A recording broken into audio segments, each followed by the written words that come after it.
ആവേശം കെട്ടടങ്ങി ജലോത്സവ പ്രേമികളായ പ്രവാസികൾ മടങ്ങിത്തുടങ്ങി.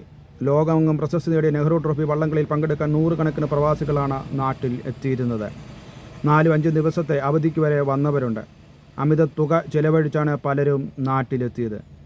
ഇതിൽ പല വള്ളങ്ങളുടെയും വിദേശ ഫാൻസ് അസോസിയേഷൻ പ്രവർത്തകർ വരെ എത്തിയിരുന്നു. ടിക്കറ്റ് എടുത്തവർക്ക് പുതിയ തീയതിയിൽ വള്ളംകളി കാണാൻ സാധിക്കും വിധം ക്രമീകരണം ഏർപ്പെടുത്തിയിട്ടുണ്ടെങ്കിലും അതുവരെ അവധി നീട്ടിക്കൊണ്ടുപോകാൻ കഴിയില്ല എന്നാണ് പ്രവാസികൾ പറയുന്നത്. ഇവരെല്ലാം വലിയ നിരാശയിലാണ്. തലവടി ചുണ്ടൻ വള്ളത്തിൻ്റെ ഓവർസീസ് ഫാൻസ് അസോസിയേഷൻ്റെ 10 അംഗങ്ങളാണ് നാട്ടിലെത്തിയത്. അവരുടെ ലീവ് കാലാവധി അവസാനിച്ചതോടെ മടങ്ങാനുള്ള തയ്യാറെടുപ്പിലാണ്. കളിയിൽ പങ്കെടുക്കാൻ ബോട്ടുകൾ വരെ ബുക്ക് ചെയ്തിരുന്നു. അതെല്ലാം ക്യാൻസൽ ചെയ്തു കഴിഞ്ഞു. എന്ന് നടക്കുമെന്ന കാര്യത്തിൽ വ്യക്തതയില്ലാത്തതാണ് കാരണം. അഥവാ നടന്നാൽ തന്നെ പകിട്ട് നഷ്ടപ്പെടായിരിക്കും എന്നാണ് ഇവർ പറയുന്നത്.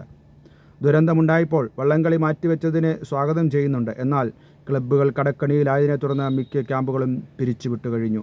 വയനാട് ദുരിതാശ്വാസ പ്രവർത്തനം നടക്കുന്നതിനാൽ ഇനി ഫണ്ട് കണ്ടെത്തുവാനും പ്രയാസമായിരിക്കും എന്നാണ് ക്ലബ്ബുകൾ പറയുന്നത്. ചില വള്ളങ്ങൾക്ക് സ്പോൺസർമാർ ഉണ്ടെങ്കിലും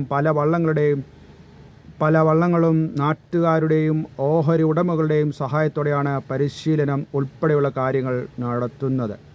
ഇനിയും ലക്ഷങ്ങൾ ചെലവഴിച്ചാൽ മാത്രമേ കളിയിൽ പങ്കെടുക്കാൻ കഴിയുകയുള്ളൂ.